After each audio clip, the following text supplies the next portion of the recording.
So I've been agonizing about this for a week now. Do I apologize? I feel like I need to say something about the fact that I made a video. I have no influence. I'm just some dude in my garage, so I don't want to be seen as self-aggrandizing here. But I did make a video with my face as the thumbnail saying, the title was Grumpy Photographer versus Kate Middleton. And I talked about her edited photo and how she's clearly hiding something. And since then, she has revealed that she has cancer. I hope my audience knows me well enough to know that I would not wish cancer on anyone, and I'm very sorry to hear this news. And that's not. I don't. I'm. Ugh. So without retracting anything I said about media and AI and the royals and all that, I do want to say that I of course wish Kate Middleton a speedy recovery. How did I get myself into this situation? I thought about deleting the video, but you know what? That video is responsible for the only female viewership I have had in a year. Seriously, nobody, my audience is 100% male until last week, and that video came out, and now I've got like a 0.4% female contingent. Well, I did, and now all those ladies probably think I want Kate Middleton to die. I don't even know who Kate Middleton is. I literally have no concept of her outside of her title and this like fake photo fiasco. I mean, was I right? Were they hiding something? Is this what they were hiding? It still doesn't make any sense why they would do, whatever. Also, since the last time we spoke, so many things have happened. I bitch about the Russians like weekly on this channel. I don't want them to get killed in a concert hall. That's not what I want. That's not what I want. Again, no one's listening to me. I'm just some dude in my garage, but you know, when you say things and then things happen, you feel like you have to say no. Like I'm very sad that a bunch of innocent people got killed. And it really sucks that we live in a society where the default is binary. Like the default is, you know, Gribbs hates Vladimir Putin, ergo, he probably enjoyed the innocent death. No, I did not. No, I don't want that to happen. Please, could we? Like, it's also not too much to ask. Maybe ISIS could stop killing people and the Russian oligarchy could stop killing people. What if we just stopped killing people? Finally, a bridge fell down in Baltimore, which is also very sad, but could the American right stop? Could we stop? Could you, listen, hey, I know some of you are watching me. Stop. People of color are not responsible for the bridge falling down, okay? Bridges fall down when giant 300-meter cargo ships hit them. That's like Newtonian physics. We figured that out 400 years ago. There's no conspiracy. It's not a surprise. That cause and effect has nothing to do with critical race theory or just shut the fuck up. Like, God, when you say shit like that, you take all the fun out of conspiracy theories. This is the Sunday Anti-Social Hour. And it's the time when I smoke my pipe and complain about humanity generally on a weekly basis. And if you are a piece of humanity with a question or a nasty little comment for me, comments down below, leave it right there. I'll answer any question, unless I don't want to. Let's get to it, shall we? Happy Easter Sunday. It's Easter Sunday. It's Easter morning when this video, on the East Coast. Sometimes I get nasty comments about the time zone. Seriously, people are like, it's not Sunday yet. I'm like, yes, it is. Yeah, there's this thing called time zones. What time zone are you in? I don't know. I don't even know what time zone I'm. We speak English on this channel. We're not falling for any of that woke CST bullshit. So yeah, happy Easter. There is a piece of news I wanted to read here. Let's see. From the AP, Filipino villager nails himself to a cross for the 35th time on Good Friday to pray for world peace.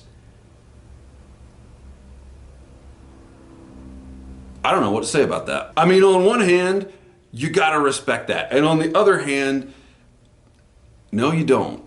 You guys like my creeper hat? I have a real hard time with hats because I'm bald. I'm basically Steve Van Zandt, and I must wear a cover at all times or everyone will know I'm bald. And even though I just admitted it, it's like a secret I have to keep or something. I'm just compelled. Anyway, but I don't like spending $40 on a hat.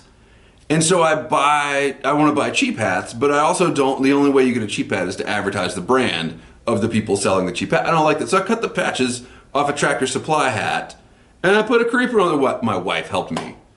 I got a creeper patch on Etsy and my wife helped me iron it on because she doesn't trust me to use the iron because she likes the house and doesn't want it to burn down. So yeah, it's a little brightly colored. I'm gonna have to wear it fishing, let it fade like all the other hats that I wear. That's what happens to all my professional hats, my work hats, my formal occasion hats. They get faded and they become fishing hats. And then I gotta buy new hats and put creepers on them, and this is what I wore to the prom. It's hard to be a man. It's hard to dress as, I'm assuming all the women left when they saw the creeper. So dudes, am I right? It's hard. Especially when you're fat and old and ugly and it's like, what can I really do, to dress this up? Let's wade in, shall we? Grant Reynard asks Gribbs. Well, I think he tells Gribbs, bought a Peterson 309 at a flea market so I can do my Sherlock Holmes impression. Stem has a silly little tiny hole and air barely passes through. A pipe cleaner won't fit in there. I sanitize it with vodka before trying to blow on it. Then I gargled a shot to sanitize my mouth. Then I took another shot to make sure. Besides this, I've done nothing to it. Contemplating another shot. What should I do? Here's where I ruffle feathers. I don't like Peterson pipes. There, I said it. I even took the pipe out of my mouth to say it, so you heard me clearly. And this is the reason why I do not like them. When I was restoring pipes back in the day, they're just a pain in the ass. I like their shapes, okay, but it's too. Pipes are very simple machines. We don't need to complexify this. And the reservoir thing. The reservoir just holds your spit, y'all. That's all it does. That's disgusting. That is not, I would much rather swab my spit out after the smoke with a pipe cleaner that I can throw away than I would have it hang out in my pipe. This is like when you're in band in the 6th grade and you realize that the phrase spit valve, for me it took a second. I didn't know, I thought spit was like some Italian word that they came up when they invented the symphony or whatever. And no, spit valve, it literally just gets rid of the spit in the instrument. And there's spit all over the floor. The entire band room is full of a bunch of middle schoolers spitting. I don't want that for my pipe. I don't want that for your pipe. You deserve better. And that is why I will not own a Peterson system pipe. I'm also not so big on the P-lip thing. I get the theory behind it, but again, it just feels like over-engineering something that has worked for 1,000 years. While we're on the subject of horrible contagions, I cleaned a deer skull this week. And, I try to keep things in perspective, right? And so at first when I found the deers, there's a long backstory, which you would know if you read my Patreon page. You can go there, I'll put a link down below. $3 a month gets you access to all of this. If this is something you want more of, that's how to get it. Thanks. Like, I don't know why anybody wants more of this. I certainly don't, and so that's why I spew it out onto an unsuspecting audience. But anyway, I found a deer skull, not for the first time, and I decided I really wanted to do a good job. Restoring is the wrong word. I wanted to clean it up, and I wanted to hang it on my wall. This was a terrible decision, and I'm never going to do it again because I have been so upset by the prospect of getting a horrible brain-eating prion disease that I can't enjoy it. Not that there's a lot to enjoy. Do you know what the process involved? Like, you take a rotting piece of an animal and you bury it in the ground for 6 months so that flesh-eating beetles will clean it for you. That's the automation in this process. Then you have to dig it up and you have to whiten it because you've stained it with dirt and it looks like a dirty dead animal part. I tried to find a taxidermist. What is up with taxidermists not having websites? There's a million of them on Facebook. That's all they've got is a Facebook page. That doesn't interest me, man. Like, I need to know that you're at least legitimate enough to register a domain name and you don't just have a freezer full of like dead animals. Cause that's kind of how it seems when you just have a Facebook page. Anyway, I called a few and they were like, yeah, it'll be $300. I'm like, dude, I'm not paying you $300 to clean this skull. I can totally do this myself. No, I can't. No, I can't. So yeah, now I'm just waiting for the brain-eating spongiform encephalitis to kick in any minute now.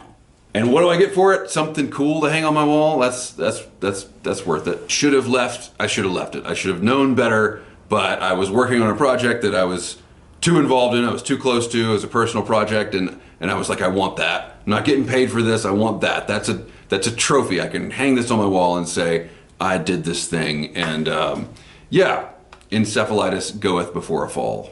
Rafa asks, cigars ever? Yes, I've probably smoked 30 cigars in my entire life. I went through a phase where I would smoke a cigar every week or so, and I always got overwhelmed with nicotine and I quit. And then I would go hang out at a cigar shop, and I would smoke a cigar or two there, and eventually the same thing kind of happened. Although in that case, it was like, when you got 5 dudes in a room smoking cigars, like, I don't care how much you like cigars, that can be a little much. Rafa says, pipe in the morning, cigar in the evening. I just like pipes too much. There's something about the durability of a pipe that when you're through smoking it, you still have your pipe. The cigar is gone. And also, I don't find the taste of cigar leaf to be that compelling. It all tastes like cigars to me. Yes, I could tell the Omar Ortez, they were fairly cheap. They had no band, but they had like a little end cap on them. I don't know if they still make them. Those were better than others that I tried. I did also notice that I had a distaste for Nicaraguan cigars, I think. I think it was Nicaraguan cigars. And I just, but it was really like a subtle distaste. It was like, yeah, these are all bad, those are worse. Never did I encounter a cigar that was as good as a good English blend. Martin Stinsby says, do you think people who don't push the like button are lazy, stupid, or both? I mean, it's right there. I have no idea how many likes my videos get. I know that I probably could get more if I asked people to smash that like button, but I don't want to be one of those YouTubers. It's every now and then, like with the Kate Middleton thing, I did look at my analytics, like did this bring in any other folks? And it actually did, and I got some really interesting comments on that video. But other than that, unless like if I'm doing something that is wildly different, I'll look at my analytics, but ain't nobody got time for that. I barely have time to make the videos. I mean, I don't have time to track their progress. So I do not care if they are stupid or lazy or both or neither. I think there's a third option. I think that they might even like the videos, they just don't like participating in that particular part of social media, and I do not blame them. Hi-Fi 1965 asks Gribbs, what's with all of these gray cars? I know. It's like, okay, so yes, they're everywhere. Here's the real answer. The real answer is that the car manufacturers know they can sell a gray car. Someone will buy that car. When I bought my car, which is gray, I was in a bind, and I drove my previous car to the dealership and parked over a puddle so that they wouldn't notice it was leaking oil. As far as I know, that car never moved again under its own power. So I was not going to be driving away in that car. Obviously, I didn't want to let on that that was the case when I was negotiating for my car. But if my car had been bright orange, well, bright orange I might could have lived with, but like bright yellow, couldn't have done it. Bright fire engine red, couldn't have done it. There are colors that I would have walked away from in that situation, and I would have been walking. But gray, though not my first choice, was not one of those colors. So I think it's just a safe choice to paint a car gray. And when I was working in retail selling guitars, that was our thing. You know, I could always sell a 3-tone Sunburst Fender Stratocaster. It's just what everyone wants. Or not even that. It's just if someone wants a Strat and they come in, they are not likely to be turned off by a 3-tone Sunburst Strat or a black Strat. White Strats, not so much. There weren't a lot of blue guitars or a lot of green guitars. It was pretty rare. Red was always a popular choice. You know, Ibanez had a lot of like orange. They had an atomic orange that was pretty damn cool, and a copper penny that was pretty cool. But you know, 3-tone Sunburst, always safe. Black was always safe. The ones that stuck around the longest were, there's gotta be someone out there who remembers the Splatter Strats from the early mid 2000s. They were the ugliest guitar, and that's not true. They were among the ugliest guitars Fender ever produced. I think they were only outclassed by the Antigua finishes, which they've brought back for the 70th Stratocaster anniversary. By the way, it's like the 70th anniversary of the Stratocaster every year now or something. God, even back then it was like, oh, it's Fender's X anniversary. Oh, it's the Strat's X anniversary. It's the Tele's X. It's like every year's an anniversary. Leo Fender's birthday. Here's a new special edition Strat. Don't care. Don't even like Strats, actually. A couple of years ago, I bought an Affinity Strat to challenge that notion. I thought, I've never actually owned a Strat because I don't like them. What if I buy one and see if it grows on me? It didn't. Probably because I can't play guitar all that well, but whatever. All right, I have saved the best for last. At Lars Thorwald 3338 says, you want questions? Okay, here's one. Are you naturally annoying or do you have to work at it?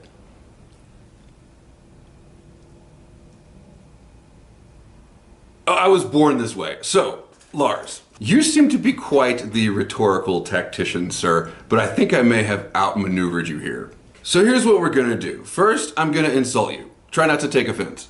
I mean, how bad could it be? I don't really know anything about you except that you apparently have enough free time in your life to leave negative comments on the internet. But I have crafted my insult so that my degree of confidence grows with each passing phrase, culminating in the end. Are you ready for it? Okay. You're a sniveling, entitled, Trump bootlicking boomer with a small dick. Now here's the fun part. I know it's going to be very difficult for you to allow me the last word, but if you comment a little nasty rejoinder, and everyone is scrolling down into the comments right now to see if you have, then everyone will know that you hate watched this entire video just to get to this part, so I must not be that annoying after all. Thanks so much for watching, Lars. Keep the ends out for the ties that bind.